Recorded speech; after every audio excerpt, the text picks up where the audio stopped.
Grazie e Thank- benvenuti, benvenuti a tutti Merci et bienvenue à tout le questo monde webinar Methods pour ce webinaire Méthode. Io ringrazio Pessel Instrument Je non solo per remercie Cell Instruments per aver scelto pour avoir choisi l'informatore agrario quale partner di questo l'informateur agrario, partner di questo la evento. revue hebdomadaire pour un partenaire Sono média. Antonio Schetti, appunto il direttore dell'informatore agrario, una Je testata suis Antonio agli Beschetti. ospiti stranieri che dal 1945 Je suis le directeur. Cette revue existe depuis 1945 et le elle ultime tecniche di au- coltivazioni e le acquisizioni, le più recenti acquisizioni scientifiche afin de sono diffuser poi toutes les sostanzialmente présentations et les nouveautés l'oggetto techniques et scientifiques en dell'attività agriculture.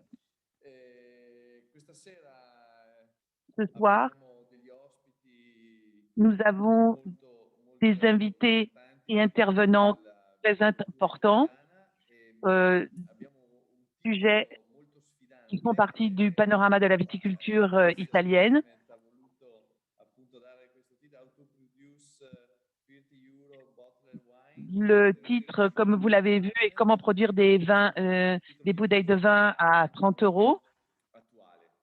avec, Cambiamenti en étant des vins de climatici qualité. stanno cambiando il modo di coltivare Les conditions l'uva climatiques et les e conditions cambieranno générales sont en train de sicuramente changer proprio et il faut recentemente se préparer au futur stava et à ces évolutions. veniva messo in luce come l'aumento della temperatura media Nous allons parler, determini entre autres, de l'augmentation de la di température et de ses sviluppo delle influences piante sur molto la importanti croissance des rispetto plantes. al passato Et comme cela a quindi changé rapidement par necessità rapport au passé, di essere molto puntuali proprio nella gestione et comment il dell'irrigazione. faut être Quindi précis afin de bien gérer come d'antico notre sapere développement gestire de la vigne l'irrigazione. È un problema di et cui surtout, abbiamo dans parlato ce cas, spesso gérer nelle l'irrigation. nostre testate. Pensate che in una area come quella del Trentino, quindi una provincia del Dans le Dipartimento Trentin, Trentino-Alto Adige, le nord-est département du dell'Italia, nord-est de l'Italie, studi hanno evidenziato come des la études ont raccolta montré que degli les uvasi récoltes è du mediamente raisin anticipata di quasi un est mese anticipée rispetto a un trentennio fa. d'un mois par Questo rapport ci il y a fa 30 ans, capire et quanto ce sia qui nous fait comprendre cambiato il climatico. l'importance de ces changements Il cambiamento climatiques. climatico e quindi Le changement la climatique necessità et la il nécessité bisogno idrico determinano des contraintes importanti, hydriques se non è correttamente gestito, determina qui, si importanti le effetti potentiel hydrique n'est pas bien géré, il va influencer la qualité du delle raisin variazioni anche per quanto riguarda i fenoli, gli antociani, un po' tutti sur les phénols, les i anthocyanes componenti più importanti et les composés les plus, composés les plus importants du raisin et l'irrigazione l'acidité. deve essere gestito se vogliamo ottenere Donc dei l'irrigation doit prodotti être di gérée qualità. afin L'Italia d'avoir des vins de qualité. ha questa vocazione vitivinicola importante L'informateur agrario, cette revenu hebdomadaire, a un secteur, un département important pour la viticulture. mondo e per esempio il problema dell'acidità dei vini Le ovviamente problème de è l'acidité des vins est un quelque chose de très impact important pour davvero nous, incisivo su quello che poi è il prodotto finale pour ce qui il sera le mercato. produit final et le résultat, et donc le marché. Pensate all'area del Prosecco e quindi Pensez seulement à notre zone viticole qui est celle du valorizzare Glera du il Prosecco contenuto idrico del suolo in modo et da ottenere comment cela a dei vini influencé che possano poi les essere contraintes venduti hydriques de notre sol a afin de pouvoir répondre aux demandes des viticulteurs. solo il problema degli spumanti, Ce un n'est pas po' seulement le problème la des effervescents, del vino mais la è qualité des battaglia vins. per gli italiani, per i viticoltori italiani, per il nostro mercato di riferimento e la qualità possiamo averla La là qualité pour notre marché de référence qui est gestita l'Italie, bene, s'il est bien géré, perché lo stress idrico va a la contrainte colpire hydrique i componenti influencera principali les composés les plus importants del vino. du vin. Quindi influisce sulla spumantizzazione, Donc aussi sulla sur la possibilità di spumabilité, sviluppare i vini più o meno a lungo et sur la capacité d'élevage de ces vins plus ou moins longs. Et ce sont ces paramètres que nos intervenants vont vous expliquer. Pour gérer l'irrigation et gérer l'état hydrique des cultures, nous aurons besoin de connaître, de déterminer et de connaître l'état hydrique de la plante pendant la saison. C'est pour cela que nous avons besoin d'instruments de précision qui sont les plus classiques, la température, l'humidité, aux ceux les plus précis, le DVI. Nous, cet après-midi, nous allons faire un parcours qui nous permette de comprendre avec ces instruments que nous avons pour la gestion du sol, à la compréhension des effets de la contrainte hydrique sur la qualité des baies, afin d'arriver à des instruments de gestion de l'irrigation. Voilà pourquoi maintenant je vais passer immédiatement la parole à Alessia Cogato, qui enseigne à l'école de viticulture Cerletti. Elle va nous expliquer quels sont les instruments pour comprendre l'état hydrique de la plante et éviter le stress hydrique du raisin.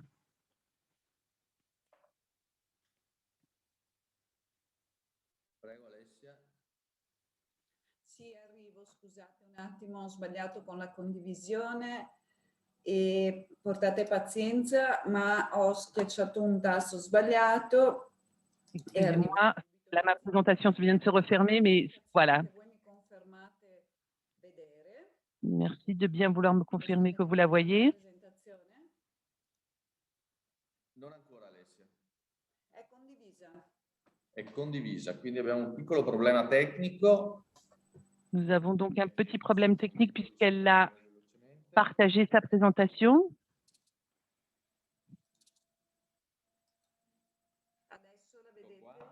Sta arrivando, eccola. Voilà, elle est arrivée. Perfetto, perfetto. Donc nous allons, je remercie Pestel Instruments pour m'avoir demandé de participer à ce webinaire.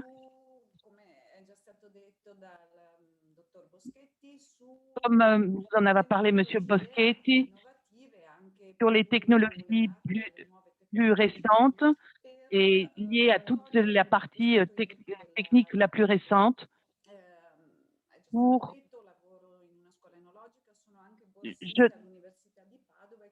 Je travaille à l'école de formation en viticulture et j'enseigne aussi à l'université de Padoue. Ce sont des données que nous avons récupérées avec les étudiants. Comme nous l'avons dit avant de ma présentation, le stress hydrique est lié au changement climatique. Comme le montre ce graphique, nous voyons comment les températures ont augmenté, pas seulement selon nos données, mais selon les données de 5 instituts dans le monde. Voici entre 1951 et 1980, cela n'avait pas énormément changé. C'était dû aux variations annuelles. Mais depuis cette date, les données et les températures ont augmenté. Il ne s'agit pas seulement du réchauffement global, mais aussi des événements climatiques extrêmes et leur imprévisibilité qui rendent nécessaire l'utilisation de nouvelles technologies plus intelligentes. Il faut trouver d'autres façons pour répondre plus rapidement à un événement qui n'était pas prévues, la chaleur, les inondations auxquelles nous assistons depuis un certain nombre d'années. Nous allons donc nous concentrer sur le stress hydrique et sur les conséquences de la vigne. Il peut y avoir un stress hydrique modéré qui peut être intéressant afin de proposer une meilleure qualité des raisins. Mais il y a aussi certains stress hydriques qui mettent les viticulteurs en difficulté pour la gérer, surtout la fermeture des stomates et la réduction de la photosynthèse, surtout pour les cépages qui ont un comportement isohydrique, qui ferment leurs stomates afin de se préserver.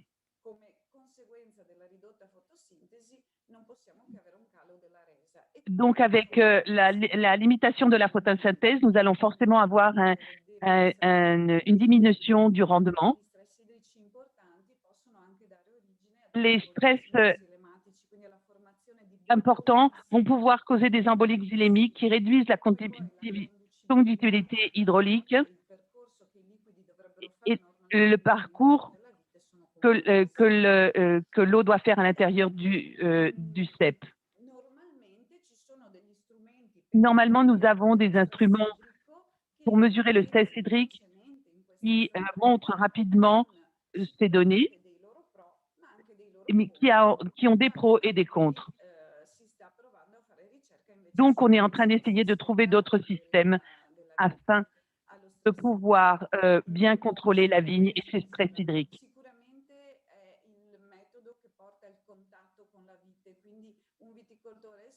Le premier système est l'analyse visuelle. Le vigneron se rendra compte immédiatement. On aura une épisthénie foliaire. Mais c'est subjectif, c'est basé sur l'expérience. Mais on ne sait pas exactement ce qui s'y passe. Puis, il y a d'autres instruments qui sont utilisés aussi dans la recherche en viticulture, qui sont beaucoup plus précis,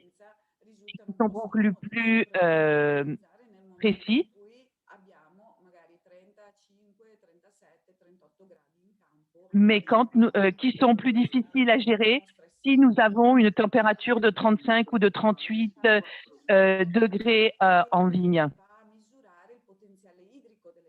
Par exemple, qui va mesurer le potentiel hydrique des plantes.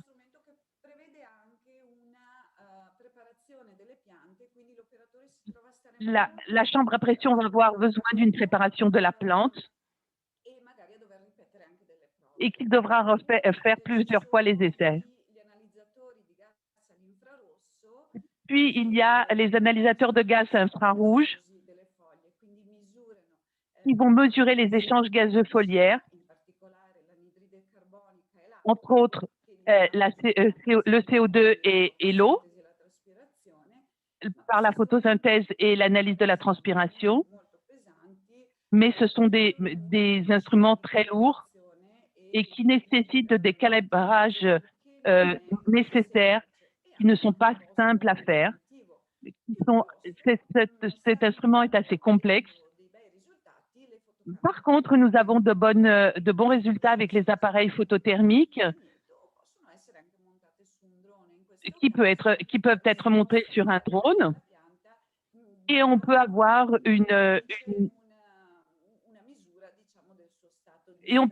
mesure de son stress hydrique.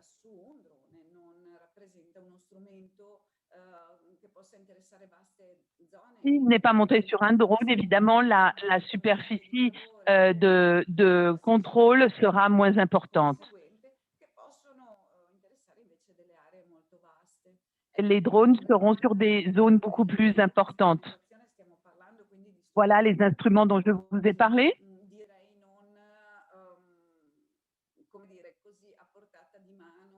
Disons que ce sont des instruments qui ne sont pas faciles à gérer pour un vigneron. Nous avons trouvé, avec mon groupe d'études, nous avons aussi essayé les capteurs spectraux. Ce sont des capteurs qui peuvent évaluer les caractéristiques d'un endroit, d'un focus, en fonction de la radiance et de la radiance réfléchie aux différentes longueurs d'onde. Et donc, on voit que ces capteurs restituent pour chaque longueur d'onde une image, une bande ou une mesure différente.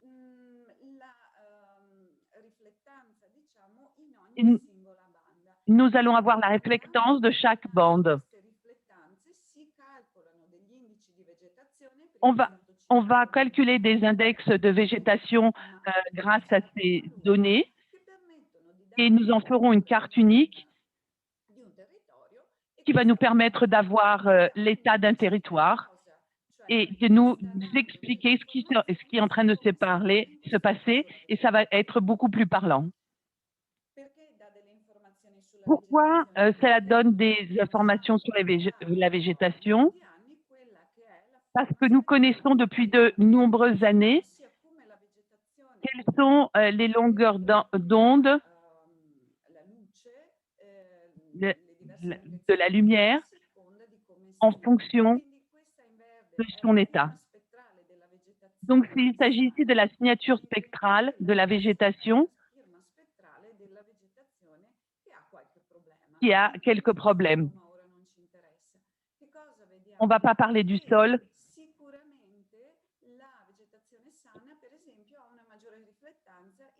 La végétation qui est saine va avoir un indice de réflexion de l'infrarouge qui va être bien plus important.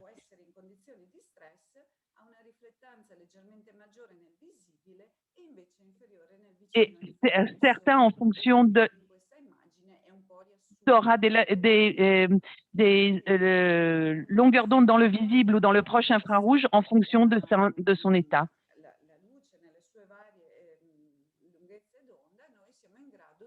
En fonction des longueurs d'onde de la lumière, nous, on va pouvoir comprendre l'état de bien-être ou de non-bien-être de la plante.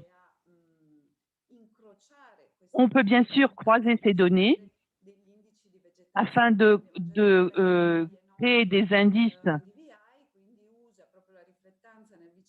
avec le NDVI en fonction de l'infrarouge, pour savoir si la plante est en bonne santé ou qu'elle est en situation de stress. Et ce stress peut être biotique, abiotique, en fonction de la fertilisation. Ce sont des caractéristiques physiques. Et en fait, ces indices vont nous permettre de comprendre plus exactement quels sont les points de faiblesse. Un premier cas d'étude est celle de les images satellites avec Sentinel-2, ce programme. Ce sont des images gratuites.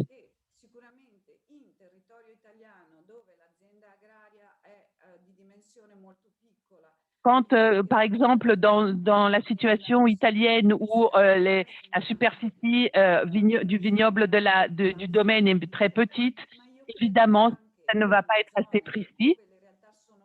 Et lorsque les zones sont beaucoup plus grandes, le vignoble est beaucoup plus ample, évidemment, on va avoir des informations qui seront intéressantes et que l'on pourra élaborer. N'oublions pas qu'elles sont gratuites. Ces images nous donnent 13 bandes spectrales en lumière visible et proche infrarougeuse et elles repassent.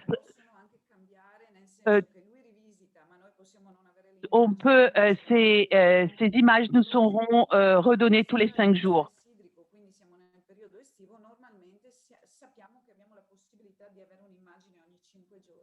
Donc, nous serons même en période de stress hydrique, par exemple l'été, que nous aurons une image de cette même parcelle tous les 5 jours.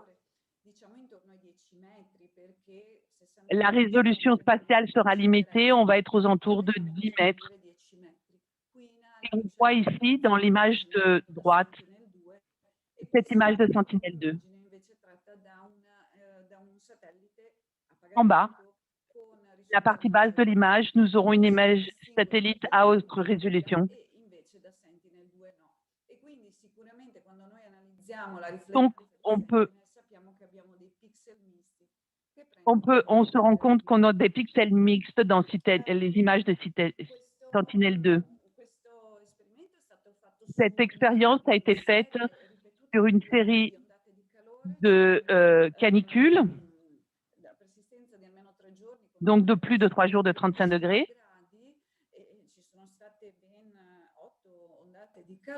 Nous en avons eu 8.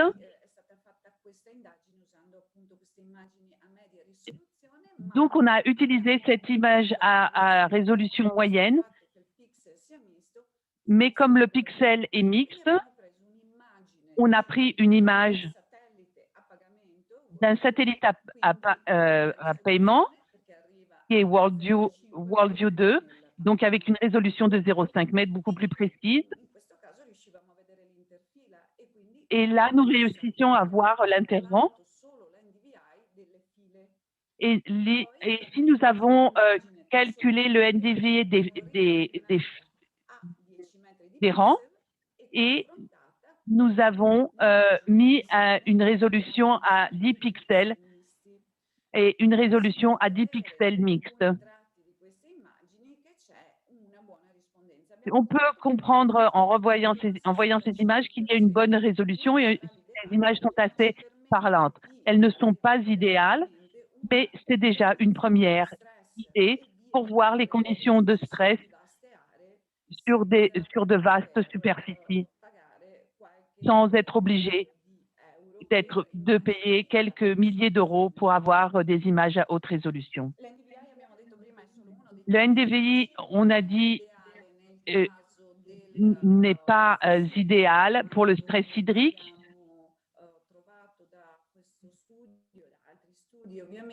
On a trouvé dans cette étude et dans d'autres études en littérature scientifique le SAVI, donc l'indice de végétation ajustée au sol, que cet indice nous permet de réduire l'influence du sol. Et en voyant ces images, on voit la première image en haut qui est avant la canicule. Celle du milieu est 1 ou 2 jours pendant la canicule et celle d'après sont 10 jours après.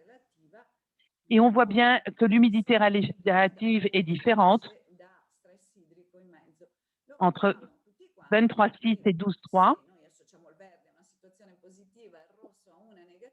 Le rouge est pour une situation négative et le vert pour une résolution positive. Donc, le satellite est arrivé à trouver l'image où la plante se trouvait en bonne condition avant et après le stress. Ici, nous avons un exemple de l'enquête visuelle avant et après le stress, plus ou moins une semaine après. On peut voir qu'ils sont plus ou moins égaux. Les plantes sont un peu à le bord un peu desséché, mais nous avons pu voir que après le stress, les conditions sont revenues normales et les paramètres physiologiques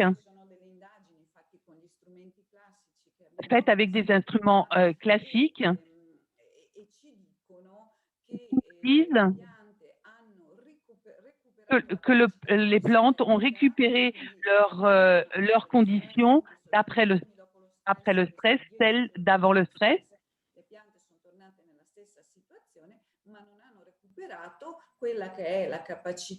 Mais elles n'ont pas récupéré le potentiel de potentiel hydrique foliaire et la conductance stomatique. On a récupéré la partie verte, mais on n'a pas récupéré toute la qualité des conditions physiologiques. Sur le vert, avant l'événement et après l'événement, on est plus ou moins la même situation. Mais sur le SRI, qui nous donne des informations de plus de type physiologique, on voit bien que après l'événement, la lettre B, on sont revenus à des conditions qui ne sont pas optimales, qui ne sont pas celles avant le stress. Mais ce sont des instruments qui sont lourds et difficiles à utiliser en vigne. Cette recherche que je vous présente rapidement a été faite avec un instrument qui est portable, un photomètre portable.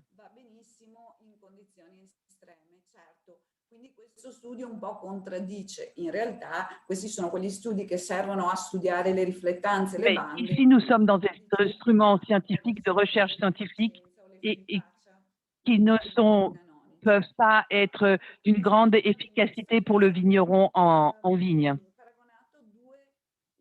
Nous avons fait la comparaison de deux éléments, l'irrigation standard et le stress hydrique. Et nous avons mesuré les paramètres physiologiques classiques.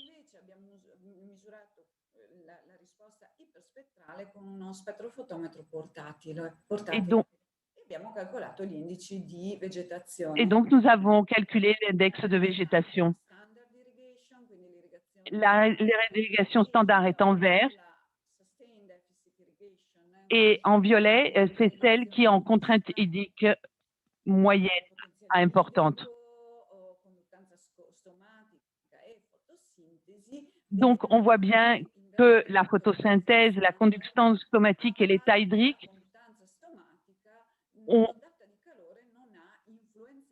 n'a pas influencé de façon très importante. Donc, le stress thermique est à peu près récupéré. Si on est en condition de stress hydrique, évidemment, la canicule va avoir rendu encore plus important ces conditions de stress hydrique importantes. Et donc, ça aura des conséquences négatives même dans le temps.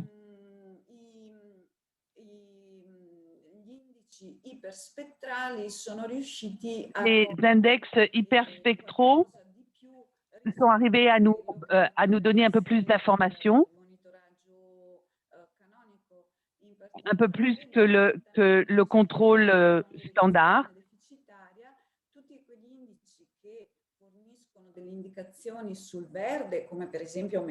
Tous les indices qui nous fournissent des informations sur le vert ont montré une aggravation après le stress thermique, mais ils sont revenus aux valeurs de départ à peu près dans les 10 jours après l'événement. Mais les indices de végétation, eux, qui mesurent la fonction physiologique, montrent que les niveaux pré-événement n'ont pas été récupérés. Donc, les données hyperspectrales peuvent être employées pour caractériser la réponse physiologique de la vigne à des stress hydriques et thermiques.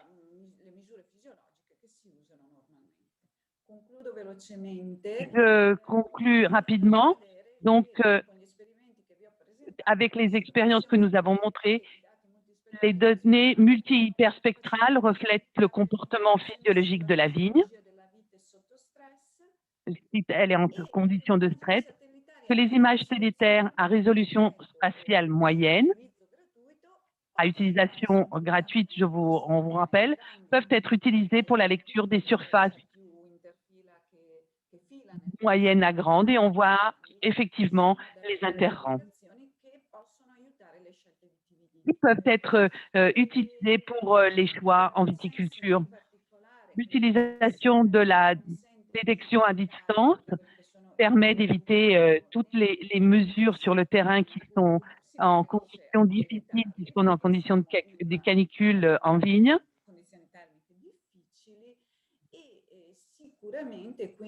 Et la possibilité de travailler par détection à distance permet de nous développer des stratégies, pas seulement d'intervention, mais aussi de prévention pour réagir aux problèmes, agir au stress des zones déterminées.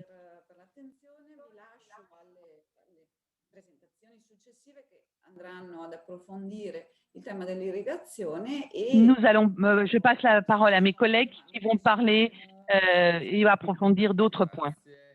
Grazie mille ad Alessia Cogato, ha dimostrato chiaramente come l'analisi visiva non sia sufficiente. Oggi je remercie Alessia Cogato qui a démontré que l'analyse visuelle n'est pas suffisante. Il faut avoir le support d'instruments pour avoir des informations beaucoup plus précises et une quantité plus importante pour prendre des décisions. Nous avons compris comment la canicule peut, même s'il n'y a pas une aggravation des conditions de la vigne du point de vue visible, mais ces conditions de canicule ont rendu plus difficile la récupération de la plante. Nous allons passer maintenant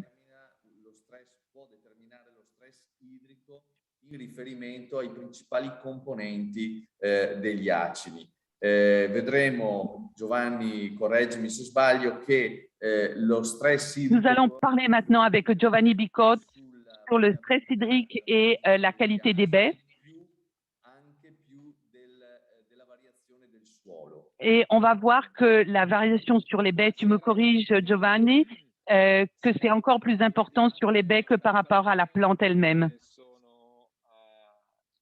Je suis en Sardaigne, je rentre des vignes en ce moment. J'ai besoin d'avoir la possibilité de faire la condivision de la présentation. Et comme ça, je peux vous passer ma présentation. Presentazione che, come dicevo, ci aiuterà anche il riferimento ad alcune varietà specifiche. Ci aiuterà a capire come varia, tipiche ovviamente On va voir en fonction des cépages comment ces conditions varient, ces conditions de stress, quelles sont celles qui peuvent mieux supporter le stress que d'autres. Exactement.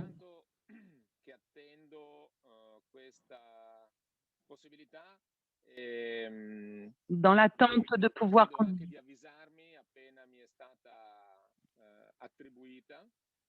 j'attends d'avoir la possibilité de présenter.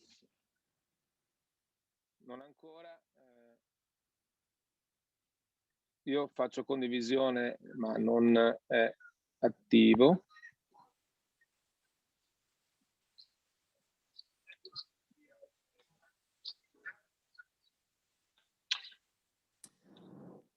Nous attendons la possibilité de partager la présentation. Perfetto, grazie. Voilà. L'ospite no, non lo sono, non mi vedo. Era comparsa la scritta. Allora, purtroppo ho due device e quindi ho bisogno di essere abilitato sull'altro device per la condivisione. Prova adesso, Giovanni, che ho provato anch'io a... ok, perfetto, grazie. Voilà, c'est bon, ça marche. Ok, eccomi qua. Allora, vedo la presentazione, quindi inizio. Buonasera a tutti. Je vois la présentation, donc je commence. Je remercie la revue L'Informateur Agrario pour nous avoir donné cette possibilité, ainsi que Gottfried Pessel de société Pestel et pour pouvoir parler de la gestion des paramètres pour la qualité du potentiel qualitatif du vignoble. Je suis agronome et je suis, comme vous pouvez le voir, directement dans la vigne. Et quand je suis dans la vigne, je suis habituée à voir et à me rendre compte de ce qui se passe. Donc, j'ai mis les 9 paramètres de mon indice Bigot, la production, la superficie foliaire, le rapport entre ces 2 paramètres, la qualité sanitaire des raisins, le type de raisin, l'état hydrique de la plante, la vigueur végétative, la biodiversité et les micro-organismes et l'état du vignoble. Ce sont 9 paramètres qu'il faut prendre en considération. Et c'est fait sur mon expérience de plusieurs années pour la qualité et la gestion de la qualité. L'état hydrique de la plante en léger stress, j'ai la chance d'avoir pu faire des expériences en France et en Italie, bien sûr, où la combination entre le sol, donc du type de sol, de la profondeur de l'appareil radicalaire et donc de toutes les conditions naturelles qui permettent à la vigne de pousser et de se développer en fonction des différents moments de la saison. Et bien sûr, et c'est un instrument incroyable pour pouvoir se rendre compte de l'état du vignoble. Pourquoi il est important de gérer l'eau dans le vignoble? De nombreuses expériences, à la fois scientifiques que pratiques, données qui proviennent de l'observation directe, ont démontré une limitation de l'apport hydrique durant la phase de formation des baies et jusqu'à la vendange provoque une augmentation de la qualité des raisins et des vins. Différents composants du raisin se modifient en fonction de ces facteurs et influencent principalement les caractéristiques organoleptiques des vins qui sont obtenus. Dans les terroirs particulièrement destinés et choisis, ceci arrive de façon naturelle, mais les changements climatiques mettent parfois en crise cette conviction et donc la façon de gérer, il faut donc gérer avec beaucoup d'attention.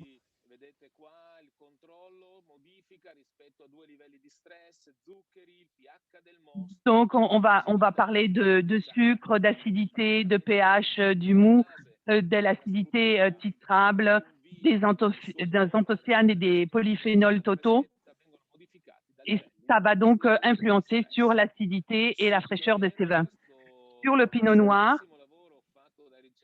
un travail très intéressant fait en Suisse pendant 7 ans. On voit que les lignes qui font des angles dans ces graphiques sont l'influence du test hydrique vérifié par rapport à l'apport d'eau, l'échange de gaz mesuré au niveau de la feuille, la composition des baies et la qualité des vins issus de ce pinot noir. Les caractéristiques des mous à la récolte,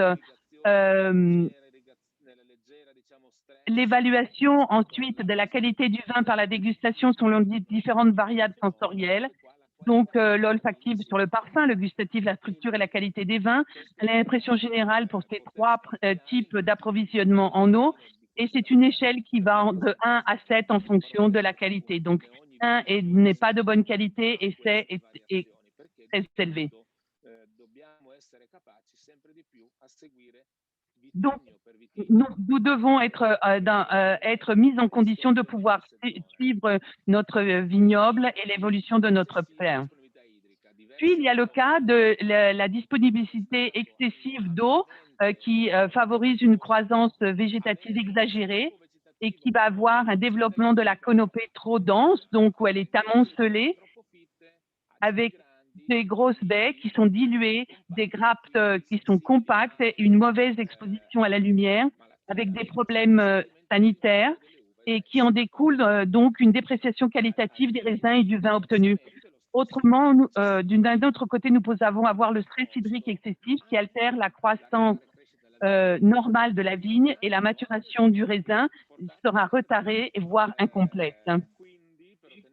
Donc, pour avoir un vin de meilleure qualité, un peu de stress s'impose.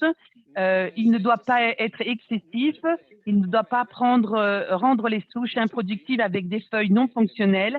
Un stress, mais attention à un stress trop anticipé qui ne. C'est ce qu'on a les dernières idées et choses que nous avons relevées sur le terrain.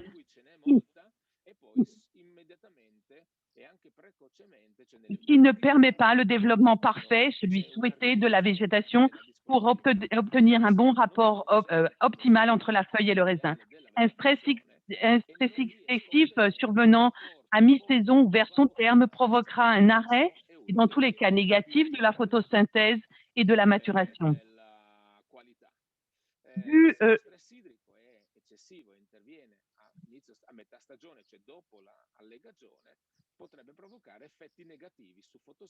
Et donc, cet effet sera négatif s'il a lieu à mi-saison.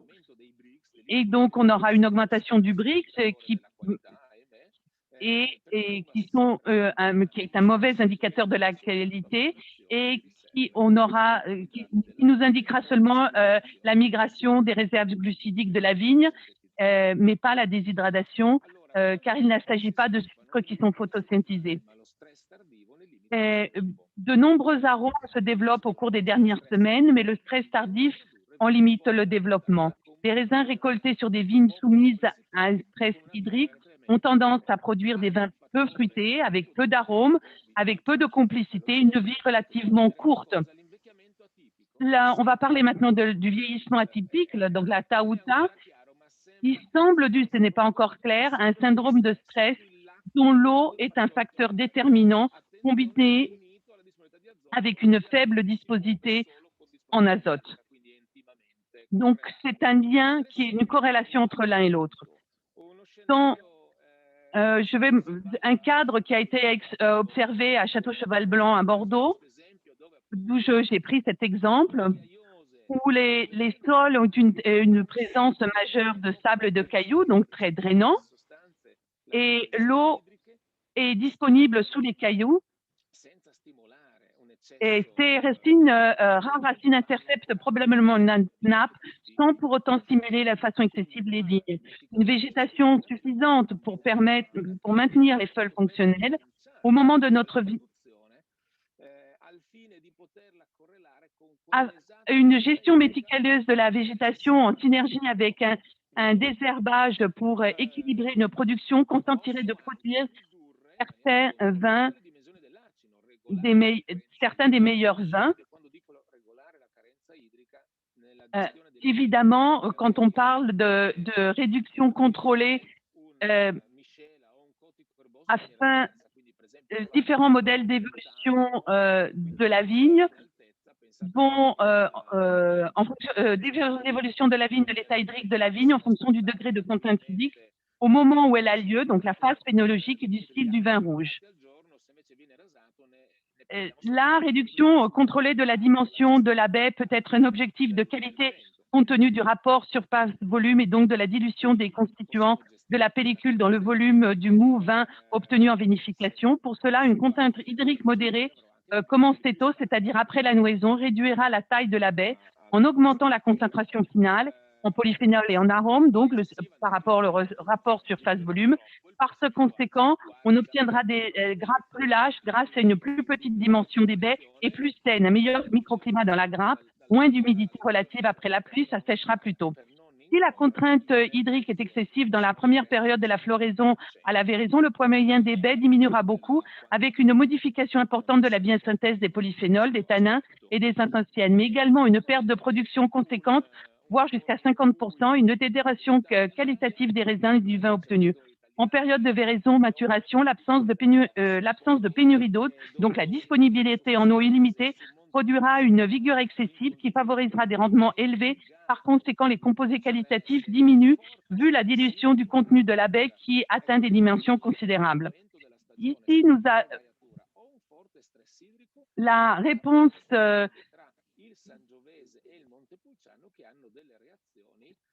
excusez-moi, mais il a enlevé de nombreuses diapositives, donc je n'arrive plus à suivre où il en est. Donc, la réponse physiologique et morphostructurelle des plants en pot de Sangiovese et de Montepulciano qui ont été avec une alimentation en eau suite à un déficit hydrique contraignant à la pré-véraison. Et on voit l'évolution donc avant et après ces deux événements.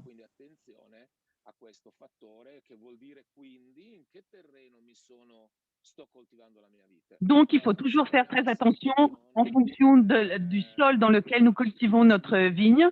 Dans le cas du vignoble de Saint-Émilion, les différences organoleptiques entre les vins des grands crus et des crus plus modestes ont tous deux cultivés sur un même sol sont plus importantes que celles que l'on trouve dans des vins de deux crus produits sur des sols différents.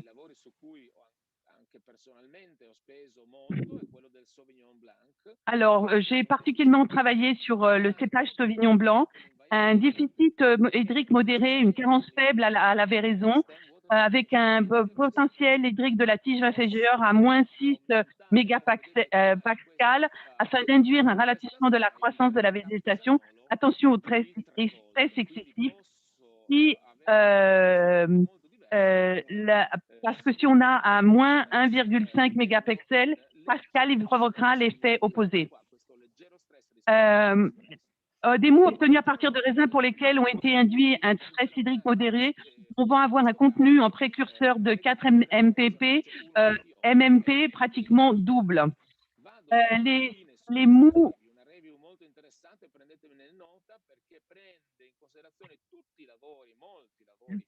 il faudra absolument revenir quand vous aurez le temps sur cet article qui est très important, qui est le bilan de l'effet du stress hydrique sur les raisins des vins avant véraison et après véraison et avec un déficit prolongé. Vous allez voir tous les paramètres qui sont indiqués et c'est vraiment quelque chose où il faut étudier.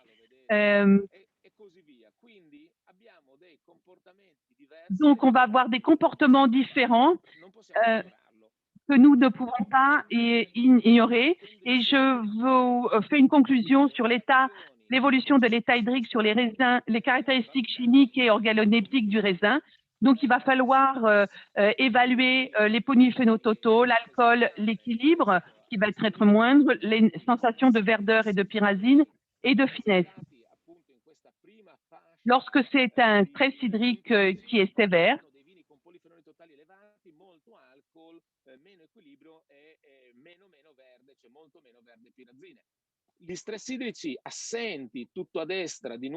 donc où il n'y a pas dans la partie qui est complètement à droite, où il n'y a pas de stress hydrique, on va avoir des polyphénols totaux moins importants, de l'alcool moins important, une concentration moins importante, des éléments de verre et de pyrazine beaucoup plus importants, beaucoup plus d'acidité totale et de persistance gustative. Voilà, vous pouvez retrouver ces paramètres et lire ces rapports et ces considérations. Vous pouvez me suivre aussi sur mon canal YouTube qui s'appelle 4 Grapes chaque mercredi, où je vous parle de tout ça dans les détails. Et je passe maintenant la parole au prochain intervenant. Bravissima presentazione, giusta nei tempi. La penultima slide direi che ha riassunto in maniera chiarissima, no? l'avant-dernière diapositive de cette présentation très claire et qui a maintenu les thèmes qui lui étaient impartis sont vraiment très importants. Ça nous permet de comprendre effectivement sur chaque paramètre, donc les polyphénols, la verdeur, l'alcool, quelles sont les conséquences d'une contrainte hydrique modérée, faible ou à la limite même absente.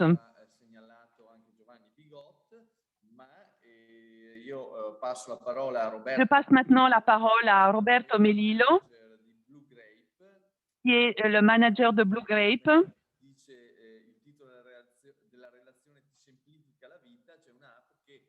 Une appli qui, comme le fait un jeu de mots en italien, te simplifie la vie, la vigne, afin de pouvoir gérer l'équilibre du stress hydrique.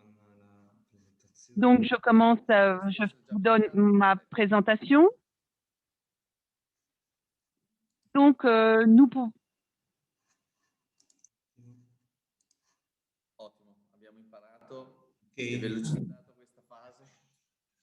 Ok, perfetto. Buonasera a tutti. Sono Roberto Melillo, responsabile tecnico di Blue Grape. Je suis Roberto Melillo, donc responsable technique de Blue Grape, qui est une app que je gère pour notre entreprise qui est surtout très active dans le sud de l'Italie et à l'étranger. Nous sommes absolument conscients que dans le monde du raisin, pour le vin, en Italie, nous avons une mission dans les prochaines années qui est de dépasser l'idée et le concept, idée obsolète que la viticulture de qualité l'irrigation n'est pas nécessaire. En fait, depuis quelques années, avec Grape, nous procédons dans notre mission qui est d'intégrer les connaissances agronomiques et les technologies modernes d'irrigation dans un système de viticulture de qualité qui est basé sur l'utilisation de l'irrigation de façon gérée, réfléchie et responsable, parce que nous sommes convaincus, nous, entreprises, mais aussi les institutions et les chartes de production de certaines AOP, qu'il va falloir suivre cette voie. De plus en plus d'entreprises agricoles, qu'elles soient petites ou moyennes ou même grandes, demandent nos conseils sur des services de support à l'irrigation. Donc, ça montre bien qu'il ne suffit pas d'avoir un système d'irrigation et de l'utiliser de façon pour secourir la vigne, pour produire donc des raisins qui seraient plus sains et facilement transformables, mais aussi une série de projets que l'entreprise va développer. Et donc, nous allons parler de notre DSS qui est... Donc, qu'est-ce qu'un DSS? C'est un système de support à la décision. C'est un logiciel interactif qui aide l'utilisateur pour récupérer les informations, les élaborer, et une représentation des données et des informations sur un logiciel ces données proviennent d'un matériel informatique, comme peut-être par exemple la station météo de PSL, ou de l'expérience personnelle, qui évidemment sont le conseil, qui est l'objectif, c'est d'analyser les problématiques relatives à l'entreprise agricole et de l'aider à prendre les meilleures décisions.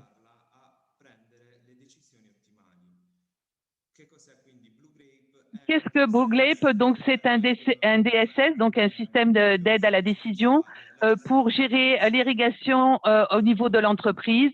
Il a le but de permettre à l'entreprise d'obtenir des avantages en termes de production, de conditions sanitaires de la plante et d'améliorer la gestion des ressources afin d'obtenir une plus importante sostenibilité des ressources, mais aussi de celles financières. Ressources hydriques, mais aussi celles financières.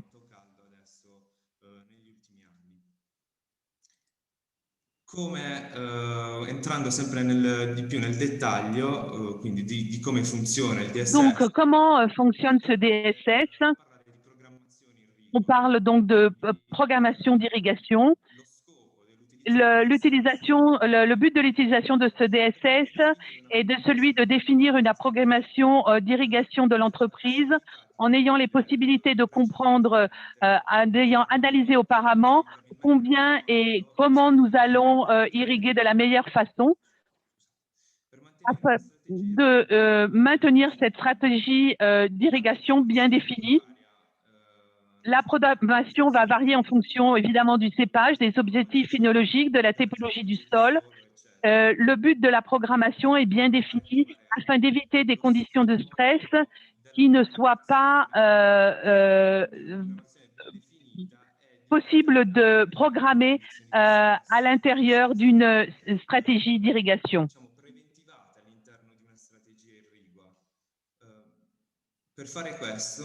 Afin de faire ceci, nous avons besoin il y a plusieurs différentes approches possibles pour évaluer le stress hydrique des cultures et pour programmer les conséquences de l'irrigation. Donc, il faut mesurer, déterminer l'état hydrique de la plante à travers différents instruments ou des capteurs, par exemple les chambres à pression ou les appareils thermocaméra. Et ils sont problématiques pour l'utilisation quotidienne, surtout pour un viticulteur qui a bien d'autres choses aussi à penser que d'utiliser ce matériel lourd et un peu difficile. On peut aussi mesurer l'état hydrique à partir du sol, à partir de tensiomètres et de sondes capacitives. Mais il y a une troisième façon, c'est calculer le bilan hydrique du système, du sol, à travers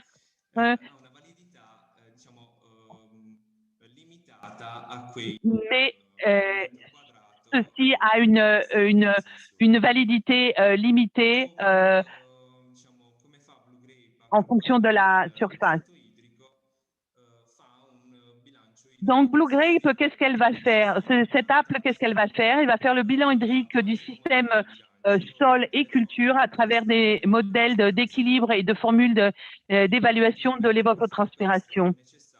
Dans chaque cas, il sera nécessaire de disposer de ce DSS qui va permettre d'élaborer les données en temps réel et de supporter la décision de comment et combien irriguer.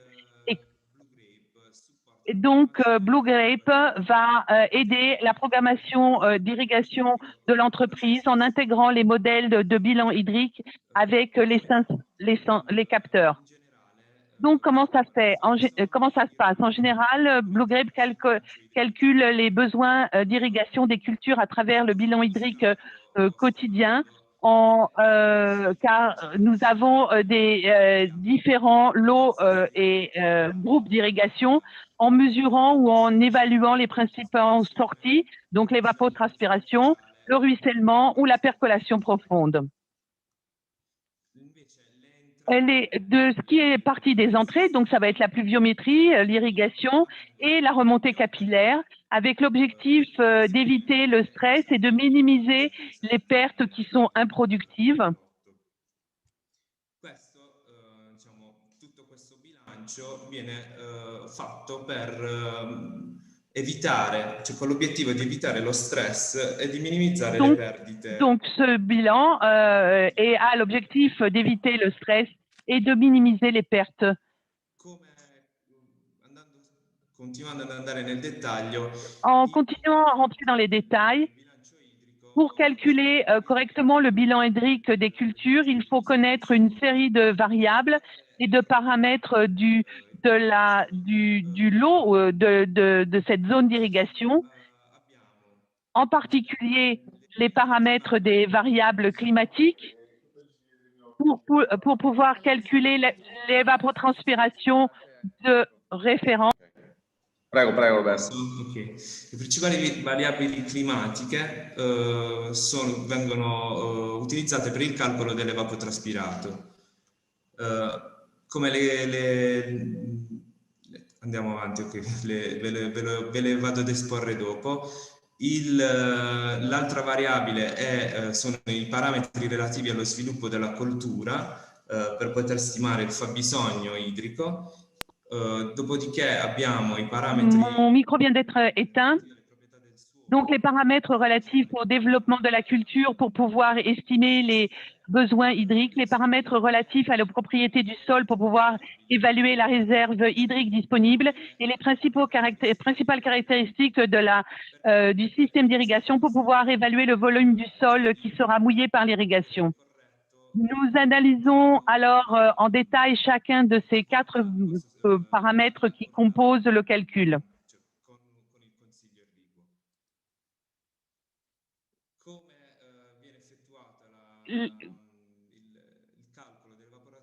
Comment est calculée l'évapotranspiration de référence, le T0?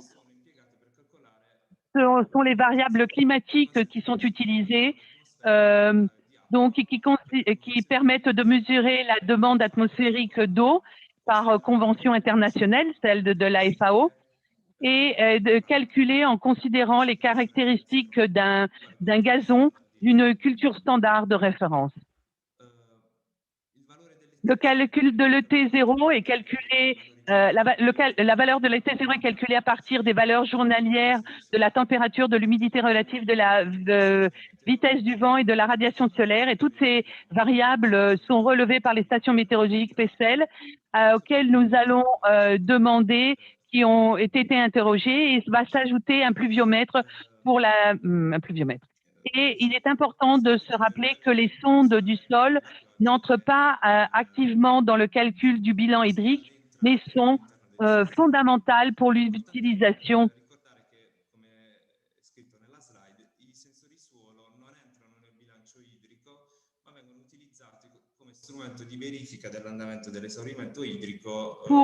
Pour savoir comment est la faiblesse en eau, la sécheresse. Je passe ces diapos. Comment, une fois calculée la demande d'évapotranspiration environnementale, donc ET0, il faudra, nous pouvons estimer le besoin hydrique de la culture et l'évapotranspiration culturelle en multipliant l'ET0 quotidien avec des coefficients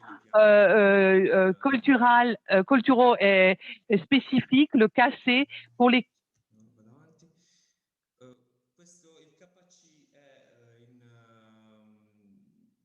le KC est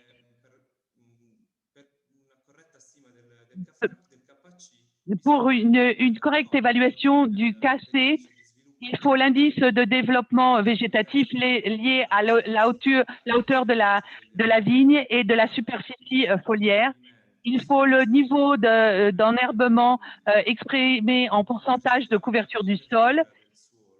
Et il faut éventuellement la présence et du type de couverture qui a pour effet de modifier les conditions microclimatiques de la végétation. Couverture au-dessus des vignes. Pour ce graphique qui représente la fonction d'évaluation des KC en fonction de l'indice de couverture végétative,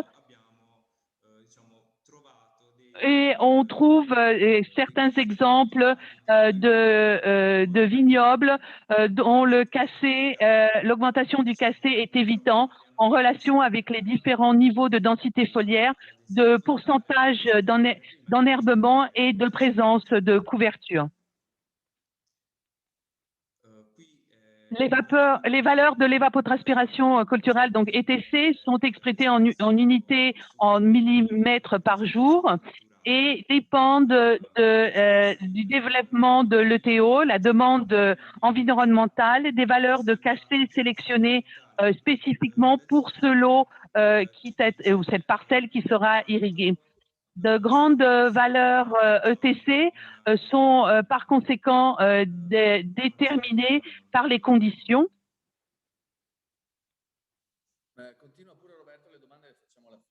Par les conditions un ETO élevé qui dépend donc des variables environnementales comme nous avons déjà vu. Ti dà la stima del fabbisogno medio giornaliero della tua pianta e come lo vai ad utilizzare. Et donc là, on voit le besoin de la plante quotidien. On voit en dessous, dans la partie grise, quelle est la quantité d'eau qu'il faudra transmettre.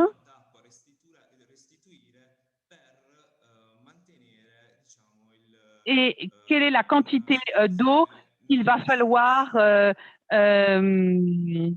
appliquer, donner. L'autre valeur de l'ETC, il est possible de le contrôler, également le besoin moyen journalier de la culture.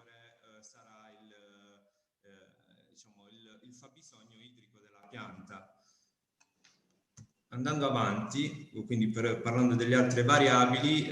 Nous allons maintenant parler des autres variables, dont les caractéristiques du sol et l'estimation de la réserve en eau.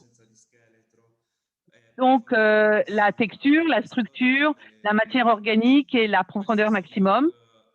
Ce sont les caractéristiques physiques. Et donc, pour pouvoir évaluer aussi les propriétés hydrologiques, on va avoir besoin de la saturation, de la capacité au champ, du point de flétrissement et de la capacité hydrique totale. Ces propriétés, il sera possible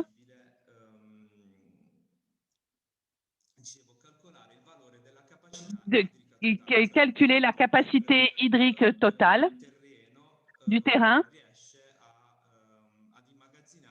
que le terrain pourra emmagasiner en réserve hydrique. Et ça, c'est fondamental pour calculer en fait le bilan entre les entrées et les sorties. Et ce bilan va nous aider pour la programmation d'irrigation. Ici, nous voyons l'affaiblissement en eau. Blue Grape va pouvoir calculer l'eau totale disponible pour la plante et l'eau facilement disponible pour la plante, qui est calculée comme le pourcentage de sur la précédente en fonction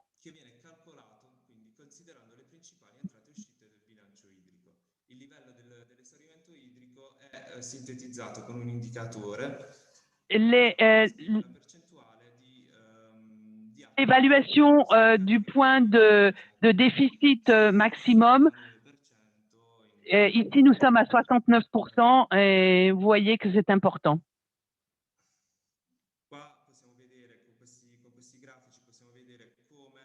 Avec ces graphiques, nous pouvons voir donc pas seulement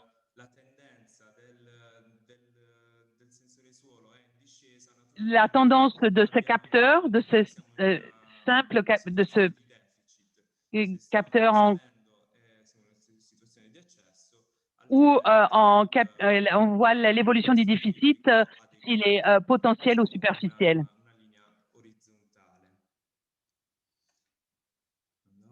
Pardon, profonde ou superficielle. Ici, les caractéristiques du système d'irrigation, c'est la dernière partie du bilan. Et c'est ce qui est fondamental pour pouvoir donner le conseil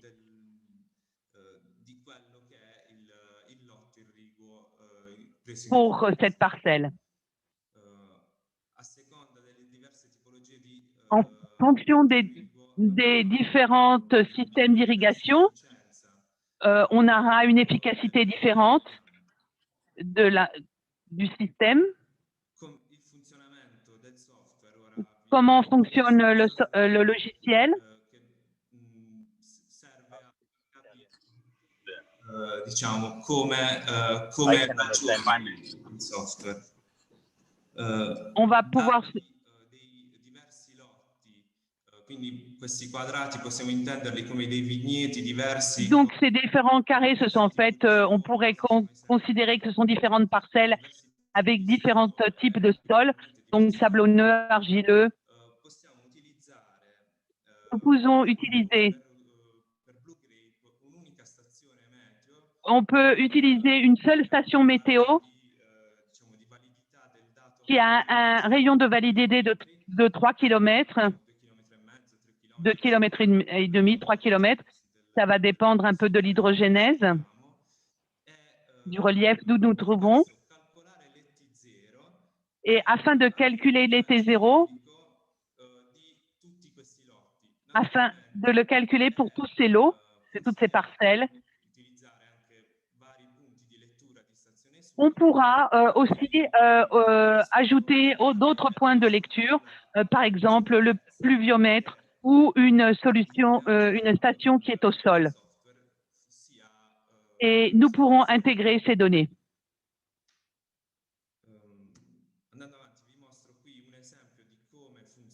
Je vous montre maintenant un exemple de comment fonctionne Blue Grape. Donc, on voit l'épuisement hydrique qui est au départ, puis se sature 0 mm. Donc, il n'y a pas besoin d'ajouter de l'eau, d'irrigation. La partie verte, c'est le stress, la contrainte hydrique autorisée. Donc, je récupère un peu ce qu'a dit Giovanni tout à l'heure. Et il parlait de l'importance du stress hydrique contrôlé. Et nous, avec ce logiciel Blue Grape, nous pouvons gérer cette contrainte hydrique modérée afin de la maintenir, de maintenir l'apport hydrique à l'intérieur de cette stratégie qui est donc cette partie en vert. Et donc, si nous maintenons nos données à l'intérieur de cette partie graphique, donc ça veut dire que nous sommes en train de bien travailler et que l'irrigation sera correcte. Bien sûr, une fois que l'irrigation aura eu lieu, on pourra voir sur les paramètres sur notre app.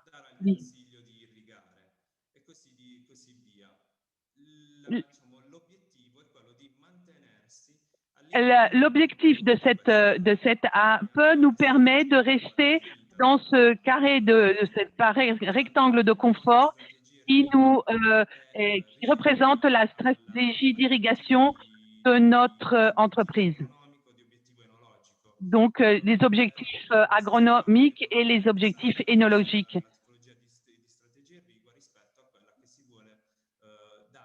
Pour contrôler si nous respectons bien notre stratégie que nous avions décidée.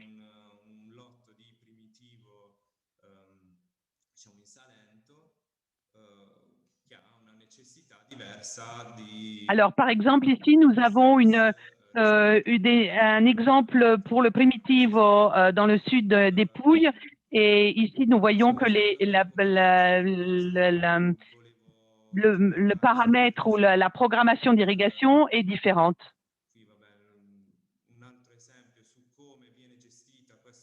Ici, un exemple d'irrigation souterraine.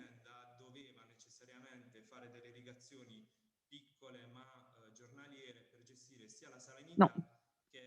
Ici, c'est un exemple où l'irrigation devait être faible et quotidienne pour gérer aussi la quantité de l'apport salin en sel.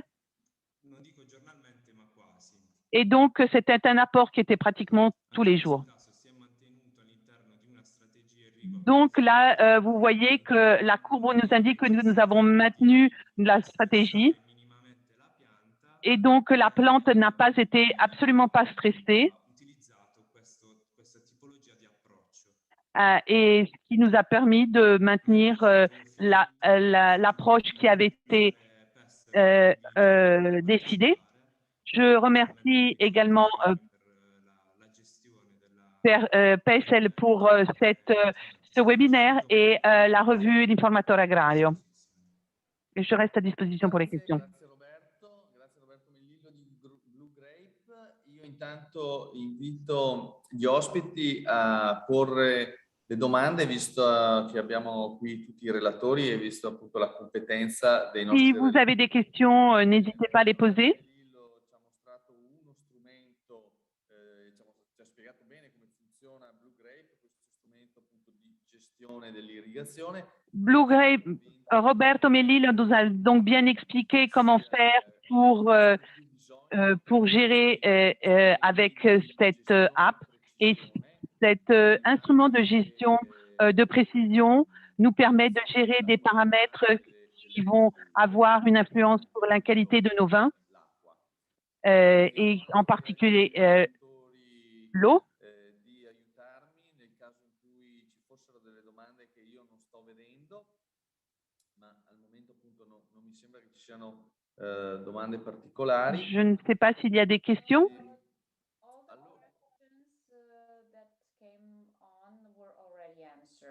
So, but if anybody has another one, please don't be shy and ask away. Ne soyez pas timide, n'hésitez pas à poser vos questions.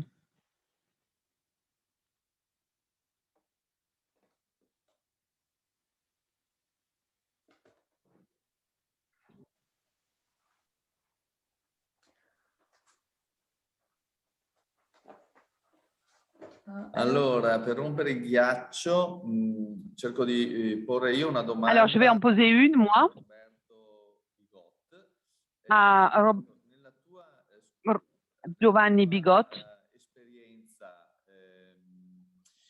Quanto in Italia, quanto è diffusa questa consapevolezza tra i En Italie, quelle est les agriculteurs, les viticulteurs sont-ils au courant et sensibilisés de cette gestion du stress hydrique? Et surtout, peuvent-ils concevoir de gérer de façon précise? Ah, Giovanni, scusami. Tranquillo. Scusami, Giovanni, scusami. No, allora l'esperienza che ho nel vivere a contatto con viticoltori. L'expérience que j'ai vivant avant tous les jours avec des viticulteurs tous les jours, et ma famille était une famille de viticulteurs. L'agriculteur sait qu'il doit bien gérer l'apport hydrique, mais il manque des instruments qui soient faciles à comprendre, faciles à gérer, faciles à utiliser, parce que tous les viticulteurs ne sont pas forcément compétents et capables d'utiliser des instruments technologiques de pointe ou difficiles. Et il faut quelqu'un qui les aide à comprendre et qui leur enseigne comment les utiliser. Donc voilà, les agronomes, les techniciens, nous sommes là pour les aider et leur apprendre.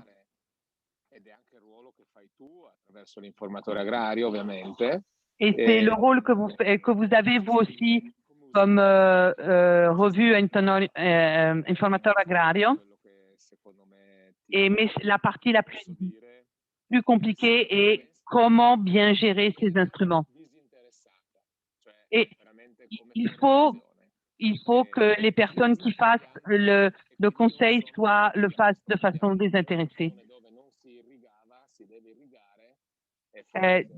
Des zones où on ne pensait pas irriguer et qui sont devenues maintenant des potentielles zones d'irrigation, il va falloir vraiment prendre en main les choses. C'è un problema anche proprio di approvvigionamento idrico. Nous avons le problème en Italie des ressources hydriques disponibles.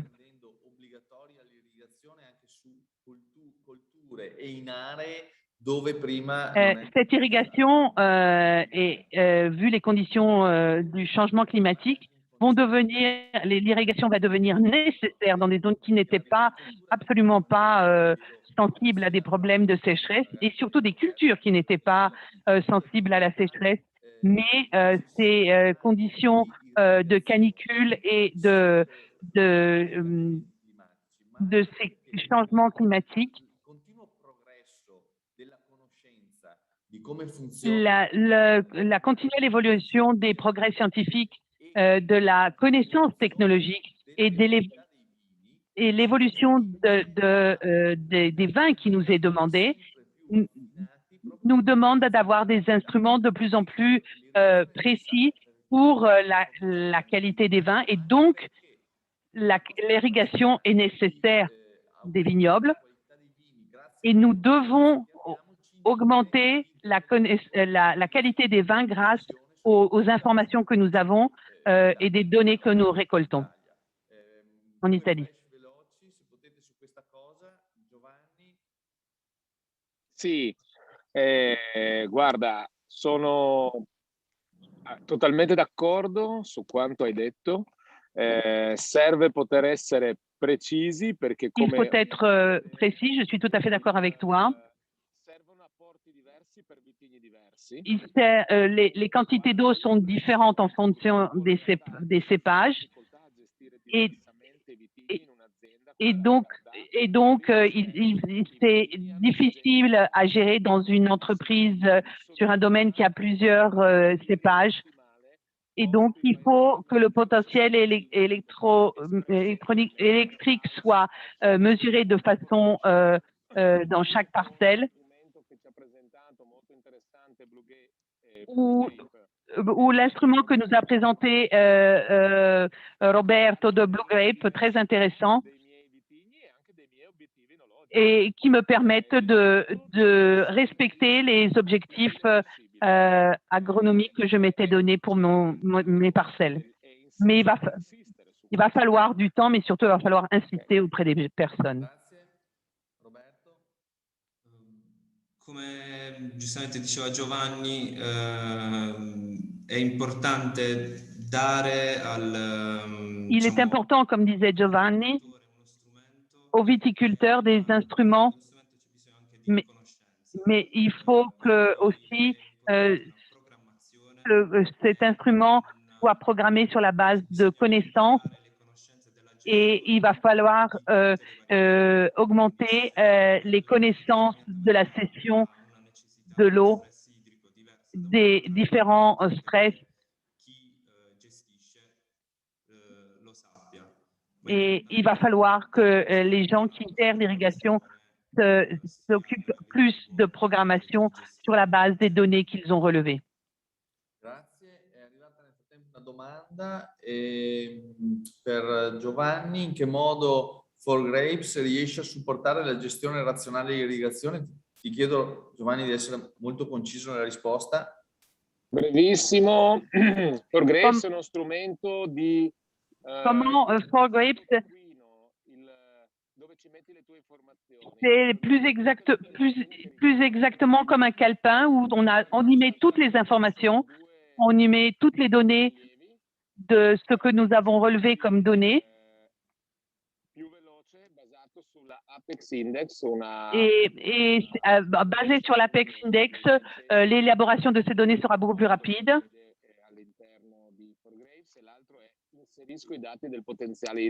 Et d'un autre côté, je peux mettre les données, donc je vais ajouter toutes ces données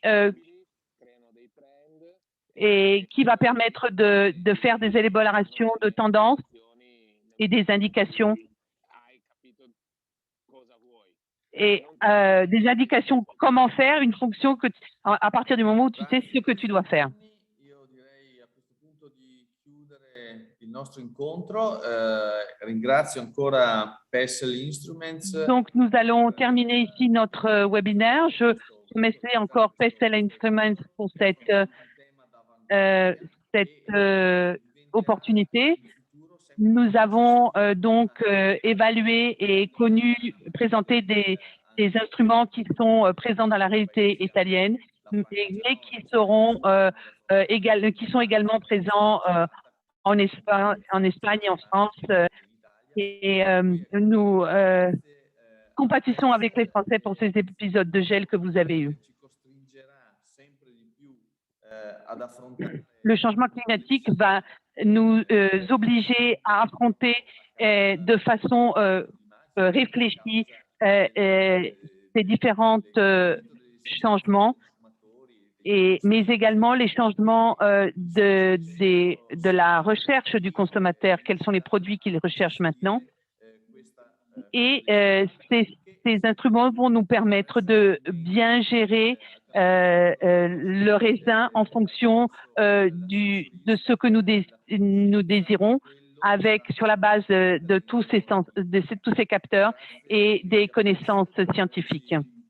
Je vous remercie encore. Merci de nous avoir introduit et présenté quelques exemples de cette recherche. Je vous remercie tous les spectateurs. Je remercie encore tous nos intervenants, excellents intervenants.